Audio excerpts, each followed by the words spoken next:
नमस्कार, आप देख रहे हैं पॉलिटिकल आइडिया और मैं हूं प्रदीप कुमार। मित्रों, आज हम बात कर रहे हैं बिहार में विधानसभा चुनाव के संदर्भ में जितने भी सर्वे आ रहे हैं उसके आंकड़ों के आधार पर यह बात लगभग स्पष्ट दिखती है कि बिहार में नीतीश कुमार 2025 में फिनिश होने जा रहे हैं। बिहार में नीतीश कुमार के दोबारा 2025 में लौटकर आने की संभावना नहीं के बराबर है। ऐसा मैं क्यों कह रहा हूं, उस पर आंकड़ों पर ध्यान दीजिए। नीतीश कुमार अगले मुख्यमंत्री के रूप में बिहार के लोगों के बीच जो मैंने एक ओपिनियन पोल का आंकड़ा है कि मात्र 31% लोग चाहते हैं कि नीतीश कुमार दोबारा मुख्यमंत्री बने 25 में, लेकिन तेजस्वी यादव के पक्ष में 43%, मतलब 12% का डिफरेंस दिख रहा है। वही वोट परसेंटेज के मामले में भी अगर हम देखें तो वोट परसेंटेज के मामले में भी 1.5% से अधिक का डिफरेंस दोनों गठबंधन के बीच दिख रहा है। और जो टैली बता रहा है कि लगभग 126 सीट से अधिक तेजस्वी यादव के महागठबंधन जीतने जा रही है। ये स्थिति तब है जब अभी तक चुनाव प्रचार, चुनाव अभियान शुरू नहीं हुआ है और इसमें 17% लगभग वोटर्स ऐसे हैं जो कि अनिश्चितता की स्थिति में है, अनिश्चय की स्थिति में है। अब सवाल ये होता है कि आपने देखा होगा, हमारा भी अनुभव है कि चुनाव के दौरान होता है क्या कि जो अनिश्चित वोटर होते हैं अधिकतर वैसे उम्मीदवार के पक्ष में जाते हैं जिनके जीतने की संभावना होती है। तो अगर हम मान लें कि वो 17% में से 1% का भी डिफरेंस ज्यादा वोट अगर जीतने वाले को मिला, इसका मतलब जो अभी लगभग 2% का डिफरेंस दिख रहा है आपको, 1.8% का डिफरेंस है, वो 2.8% के डिफरेंस में कन्वर्ट हो जाएगा। तब तो तेजस्वी यादव के सीटों की संख्या वो जो अभी 126 के आसपास दिख रही है वो हो सकता है 135 140 पर चला जाए। तो ये सबसे बड़ी बात है। तो आज हम इस बात की पड़ताल करना चाहते हैं कि क्या ये तेजस्वी यादव की जीत निश्चित है या तेजस्वी यादव रुक भी सकता है, गड़बड़ा भी सकते हैं। आप याद कीजिए पिछले विधानसभा चुनाव 2020 में भी लगभग यही स्थिति थी। तेजस्वी यादव की सभाओं में जबरदस्त भीड़ आ रही थी। पढ़ाई, सिंचाई, कमाई, दवाई, 10 लाख सरकारी नौकरी के मुद्दे पर तेजस्वी यादव लगातार बिहार में जिस प्रकार का चुनाव अभियान चला रहे थे उससे स्पष्ट दिख रहा था कि तेजस्वी यादव तो मुख्यमंत्री बनने ही वाले हैं। लेकिन क्या हुआ, अंतिम चरणों में 3, 4, 5, 6 चरण में मामला क्या हुआ, तेजस्वी यादव सीधा पलट गया। तो सवाल यह उठता है कि यह पलटा कैसे, और इस बार भी अगर पलटेगा तो पलटेगा कौन। तो वो पलटने वाला है केवल और केवल चेहरा है बिहार में ही नहीं बल्कि देश भर में नरेंद्र मोदी, जो हर सर्वे के आंकड़ों को पलट सकता है। कैसे, मैं बताऊं। अभी जस्ट राहुल गांधी ने कहा कि आपको याद होगा कि उन्होंने सवाल उठाया ईवीएम पर, उन्होंने सवाल उठाया इलेक्शन कमीशन की निष्पक्षता पर, लेकिन सवाल दूसरा भी है। सवाल उसके साथ है कि मोदी का माइंड गेम क्या चलता है, कैसे खेल काम करता है, उसको आज हम समझने का प्रयास करते हैं। और वही खतरा बिहार में तेजस्वी यादव के लिए भी है। इसको समझिए। सबसे पहले आप देखेंगे कि महाराष्ट्र और हरियाणा को हम उदाहरण के लिए लेते हैं, चूंकि राहुल गांधी ने महाराष्ट्र और हरियाणा की बात की है। महाराष्ट्र और हरियाणा में हुआ था क्या, लोकसभा चुनाव बीजेपी हार गई थी, महाराष्ट्र में तो बुरी तरीके से हारी थी, हरियाणा में बराबरी की लड़ाई हुई थी। दोनों जगह हर पॉलिटिकल पंडित का अनुमान था कि बीजेपी चुनाव हारने वाली है, एनडीए हारने वाली है महाराष्ट्र में।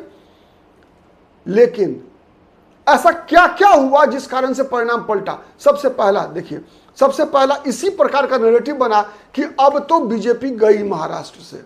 परिणाम क्या हुआ, महाराष्ट्र में कांग्रेस पार्टी, शिवसेना और शरद पवार की पार्टी, तीनों पार्टी के अंदर लगातार इस बात का खेल चलता रहा कि चुनाव जीतने के बाद मुख्यमंत्री कौन बनेगा।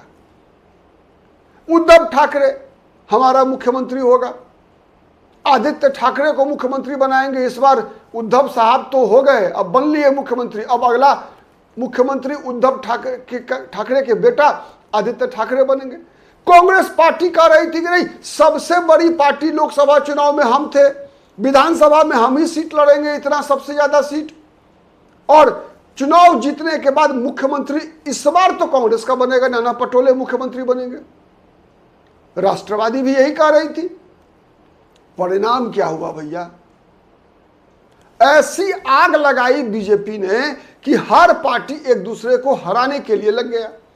कांग्रेस वाले लग गए शिवसेना के उम्मीदवार को हराने में, शिवसेना वाले लग गए कांग्रेस पार्टी के उम्मीदवार को हराने में, राष्ट्रवादी भी इन दोनों के चक्कर में वो फंसी कि कहीं अरे बीच से कहीं दूगों की लड़ाई में तीसरा ना निकल जाए। इस गेम में फंस गए, मोदी के इस गेम में फंस गए।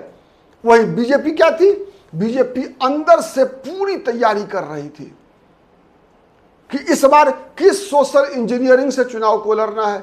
हर विधानसभा सीट पर डाटा एनालिसिस कर रही थी। महाराष्ट्र के पूरे जितने भी विधानसभा सीट है 288, हर सीट पर बीजेपी डाटा एनालिसिस कर रही थी और यह दिखा रही थी कि हम तो चुनाव इस बार औपचारिकता है मेरे लिए, हमारे लिए। जितने भी पॉलिटिकल पंडित थे, जितने भी टीवी डिबेट्स थे, सब के सब बता रहे थे कि नहीं, अरे कौन बने। सवाल इस पे नहीं हो रहा था किस पार्टी को कितनी सीटें मिलेगी, सवाल यह हो रहा था कि सीएम कांग्रेस का बनेगा या सीएम शिवसेना का बनेगा। शिवसेना मतलब उद्धव ठाकरे गुट। क्या हुआ परिणाम? खत्म। 50 का आंकड़ा भी कोई तीनों में से, शिवसेना, कांग्रेस और राष्ट्रवादी में से 50 का आंकड़ा भी किसी का पूरा नहीं हुआ, खत्म हो गई। अब देखिए हरियाणा में क्या हुआ था। हरियाणा में भी यही हुआ था। वहां तो 3 पार्टी की लड़ाई थी, यहां पर एक के पार्टी में 3 लोग लड़ रहे थे, भूपेंद्र सिंह हुड्डा, रणदीप सिंह सुरजेवाला और शैलजा। निकाल कर देखिए अखबार चुनाव से पहले का, टीवी डिबेट देखिए। ये तीनों के अंदर ये लड़ाई इस बात की हो रही थी कि किस गुट को कितनी सीटें मिलेगी लड़ने के लिए और किसके कितने विधायक जीत कर आएंगे और किसका कौन मुख्यमंत्री बनेगा। चुनाव लड़ा नहीं, चुनाव जीता नहीं, लड़ेंगे कैसे, जीतेंगे कैसे, इसकी चर्चा नहीं हो रही थी। सीएम कौन बनेगा इसकी चर्चा हो रही थी। वही बीजेपी क्या कर रही थी, लोकसभा चुनाव के बाद से ही लगातार बीजेपी या उससे पहले ही कह लीजिए सोशल इंजीनियरिंग कर रही थी बीजेपी। लोकसभा चुनाव से पहले ही मनोहर लाल खट्टर को हटा लिया गया था, नायब सिंह सैनी को बना दिया गया था सीएम, और उसके बाद लगातार हर सीट पर 90 के 90 सीट पर हरियाणा में बीजेपी हर विधानसभा सीट का जातीय समीकरण निकाल रही थी। उस जातीय समीकरण के आधार पर मोस्ट सुटेबल कैंडिडेट कौन होगा, इस बात का विचार कर रही थी। अगर उस व्यक्ति विशेष को टिकट मिलेगा तो कौन कौन इसके विरोध में पार्टी के अंदर के लोग संकट बन सकते हैं, फिर उस संकट को कैसे मैनेज करेगा, किस व्यक्ति को लगाना है किसके पीछे, यह सब रणनीति बीजेपी बना रही थी। और कांग्रेस क्या कर रही थी, शैलजा गुट, सुरजेवाला गुट, हुड्डा गुट की लड़ाई को पंचायती कर रहे थे राहुल गांधी। और तीनों के तीनों जो है नए नए सूट सिलवा रहे थे शपथ लेने के लिए मुख्यमंत्री पद का। बीजेपी ने पैर के नीचे से ही जो है कालीन खींच लिया। एक कहावत है, खोप सहित कबूतराए नमः। ठीक है, मतलब पूरा जो मचान बना हुआ था ना कबूतर के लिए, वो सब के सब स्वाहा बीजेपी ने डाल दिया हवन कुंड में। तो ये जो बीजेपी की रणनीति होती है, जो नरेंद्र मोदी का ये जो माइंड गेम है, उसकी जाल में कांग्रेस फंसी। हरियाणा में भी फंसी, महाराष्ट्र में भी फंसी। राहुल गांधी तो ईवीएम की बात कर रहे हैं, वोटर लिस्ट की बात कर रहे हैं, इलेक्शन कमीशन की बात कर रहे हैं, लेकिन इसकी बात क्यों नहीं करते भाई। अब वही चीजें जो नहीं दिख रही है बिहार में भी हो रही है। बिहार में चुनाव लड़े नहीं, कौन पार्टी कितनी सीटें लड़ेगी उसकी चर्चा नहीं, सब पार्टी के पास सुटेबल कैंडिडेट हैं या नहीं है इसकी चिंता नहीं, किस समीकरण से किस विधानसभा सीट को कौन सा गठबंधन का सहयोगी जीत सकता है इसके बारे में कोई विचार नहीं। विचार किस बात का, हमें इतनी सीटें दे दो, नहीं तो हम खेल खराब करेंगे, हम डिप्टी सीएम बनेंगे और चुनाव से पहले सीएम का भी घोषणा करो, डिप्टी सीएम का भी घोषणा करो। ये डिमांड है वीआईपी का, मुकेश सहनी की पार्टी का।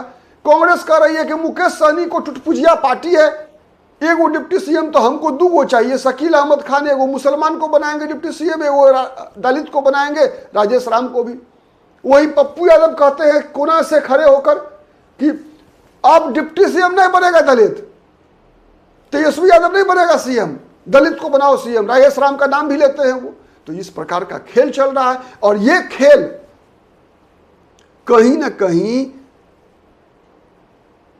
आप जानते हैं, कई लोग कहते हैं कि सर्वे तो बीजेपी के इशारे पर होता है, तो क्या ये सर्वे भी बीजेपी के इशारे पर है क्या? आप सोचिए, मेरा उससे मतलब कम है, ठीक है, लेकिन आप उसको समझने का प्रयास कीजिए कि सर्वे क्या कहता है, क्या मोदी करवाता है।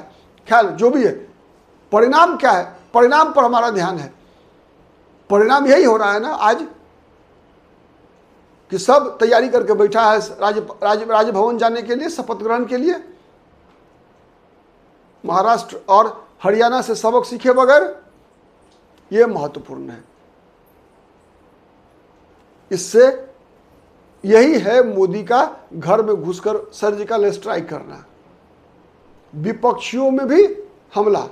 आज के लिए इतना ही, बहुत बहुत धन्यवाद, नमस्कार, जय हिंद, जय भारत।